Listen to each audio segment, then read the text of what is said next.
In this lecture, we're going to be talking about the two articles you read for class this week.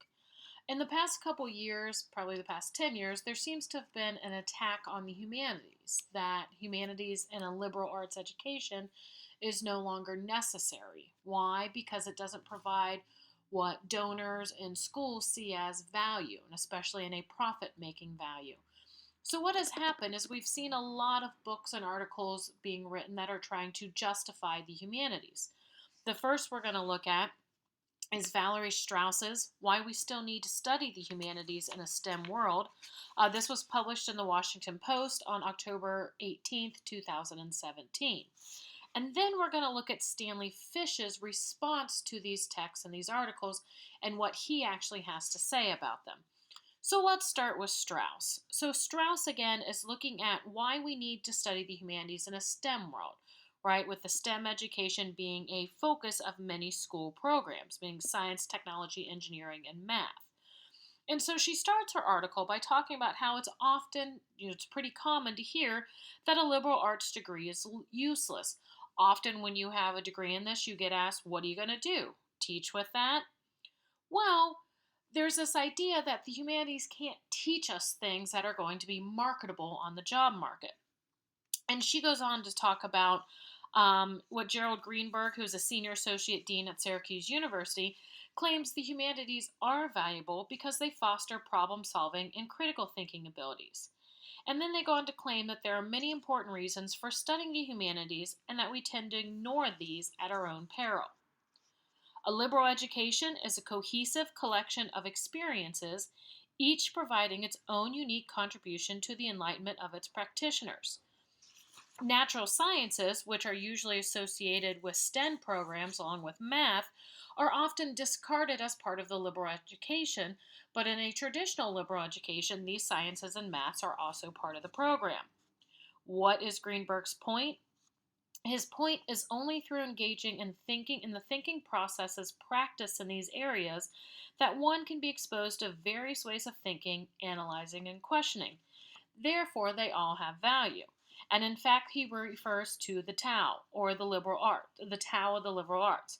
What is this? It's related on the ideas of Taoism, which is an ancient Chinese philosophical system that explains why things are the way they are and why things happen the way they do.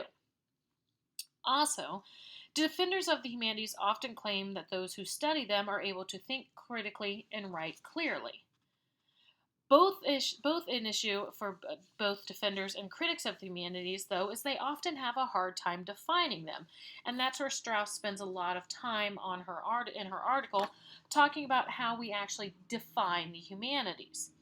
She says often we get a list of different topics, right? Such as, well, the humanities include literature, philosophy, foreign language, religion, art, and so on. But she says the problem with these lists is that it doesn't actually define them. It just tells us some of the things it is made up of. She says instead we should try to explain what study in the humanities actually does. It helps analyze artifacts that are created by humans, such as literature, art, music. It helps us analyze and grapple with complex moral issues. It helps us understand what goes on inside us, meaning it shows us what it means to be a human being. However, non believers also tend to look at these for the same reasons and justifications of why not to study the humanities, right? It shows us what it means to be a human being. Well, non believers claim, well, we are human. Why do we need to study what is already a part of us? She says through studying the humanities, one has the opportunity to get to know oneself and others better, the opportunity to become better able to understand and grapple with complex moral issues, and the complexity and intricacies of humanity. When taking courses in the humanities, you're using different methods to learn about individuals, including yourself and groups of people. By doing this, you may develop empathy and appreciation for others. The humanities provide another way of viewing issues, and better decisions are made when diverse opinions and ideas are considered. Lack of appreciation of the humanities involved in any situation can lead to undesirable results. And she concludes by saying, the value of the humanities can only be fully appreciated by experiencing them. Therefore, it's not so important to define the humanities. What is important is what studying the humanities discipline does for the person experiencing it. It opens one to the examination of the entirety of human condition and encourages one to grapple with complex moral issues ever present in life. It encourages reflection and provides one with an appreciation for empathy of humanity. Sorry about that. Obviously, I forgot to silence my phone. And then her last comment is given the state of the country today and the world today, the humanities are more important than they ever have been.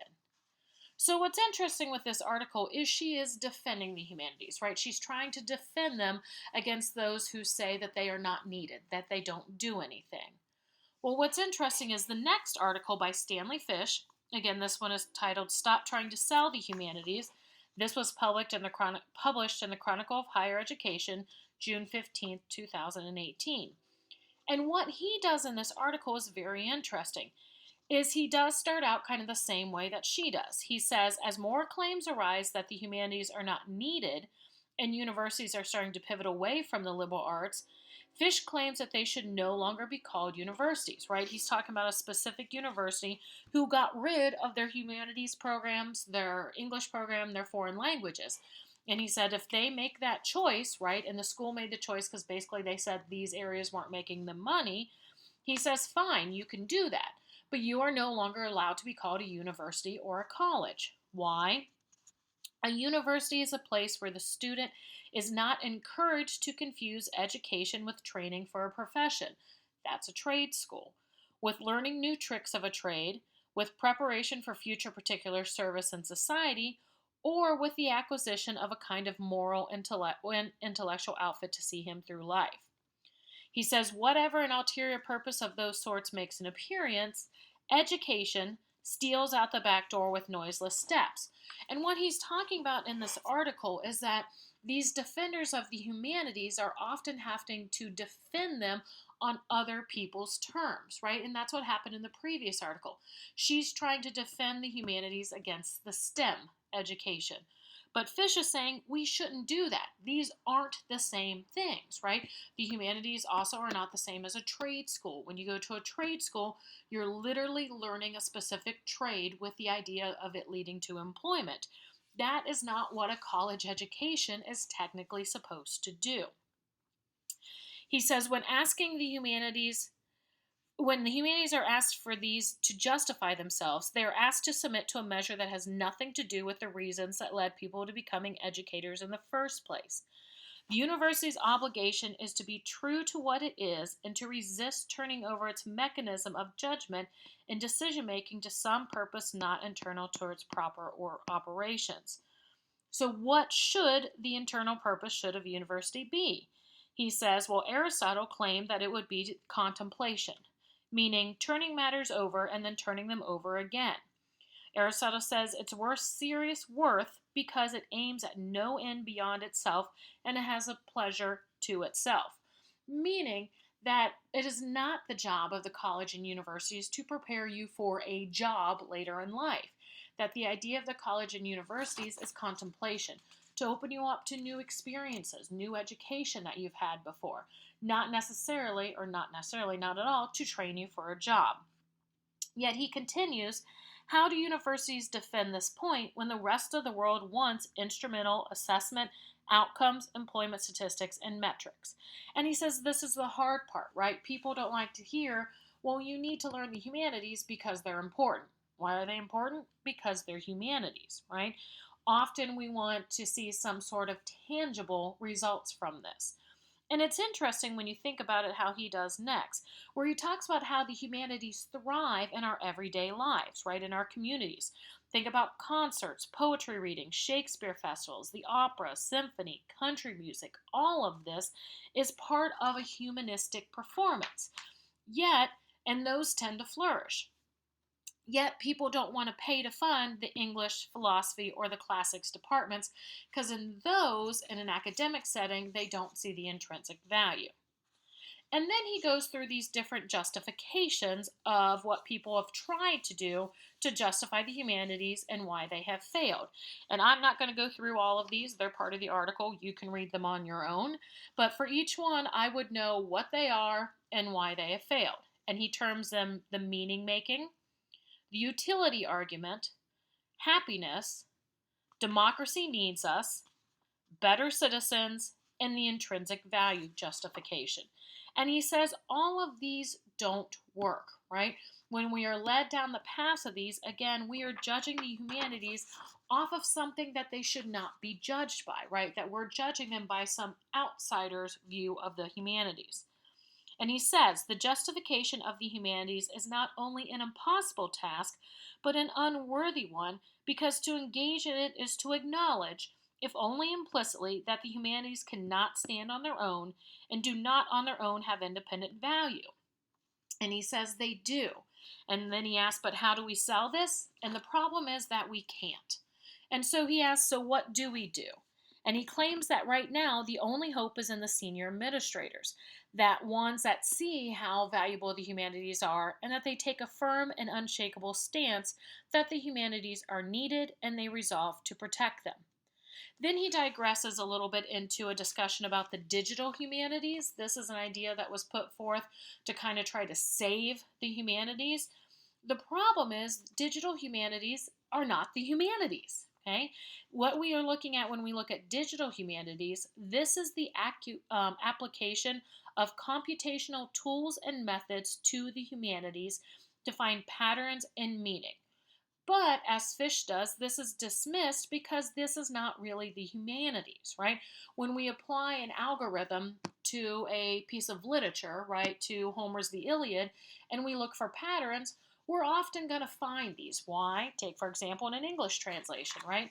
There's only 26 letters in the alphabet. Yeah, you're eventually going to find patterns. And the idea with the digital humanities, well, these patterns show us the true meaning. And in fact, that's pretty much a false argument, because for it to to show us the true meaning, that would have meant Homer intended that to be there, for the true meaning to be in the patterns, and that's we're making meaning basically where there is none. And so, Fish even goes on to claim that administrators who pour funds and resources into the digital humanities are then complicit in the killing of the humanities. So he concludes his article with, well, the justifications won't work, the surrender of the humanities won't work, so what do we do? And he ends with, he doesn't know, right? He doesn't know what is going to save the humanities, but he warns again that we have got to stop trying to justify them on other people's terms. That when we do that, right, when we go to the people say, no, you get these valuable job skills from the humanities, what we're actually doing is kind of playing into their game and moving away from the true meaning and the value of the humanities themselves.